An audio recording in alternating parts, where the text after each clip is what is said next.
Assalomu alaykum, hurmatli kuzatuvchilar. Mendan ko'p so'rashadi, energiya tejamkorlikka qanday erishish mumkin?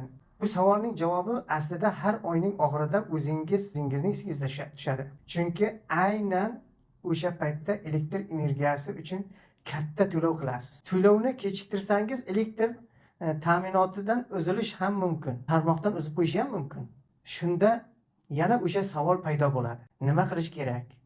Men sizga boshqa savol bermoqchiman. Siz mashinangizni vaqti bilan diagnostika qilasiz. Xo'sh, korxonangizni elektr energiyasi sarfini oxirgi marta qachon diagnostika qildingiz? Hech o'ylab ko'rdingizmi? Korxonangiz elektr energiyasini me'yorda sarflayaptimi? Yoki siz bilmagan nosozliklar sabab ortiqcha energiya sarflanyaptimi? Agar tekshirgan bo'lsangiz, uning natijasini aniq bilasizmi? Shuni unutmangki, korxonada tashxis qo'yish bir necha soat ichida mumkin aniqlash. Ammo energiya tejamkorlikka erishish faqat mutaxassis bilan tugamaydi.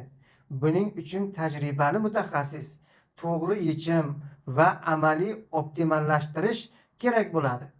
Yaxshi mutaxassis xarajat emas, u o'zini o'zi qoplaydigan investitsiyadir. Chunki tejalgan har bir kilovat korxonangizning qo'shimcha daromadidir. Biz bu natijani ko'plab korxonalarda amalda isbotlaganmiz. Energiya sarfi kamaygan, xarajatlar qisqargan va ishlab chiqarish samaradorligi oshgan. Shuning uchun bugundan boshlab korxonangizning elektr energiyasi sarfini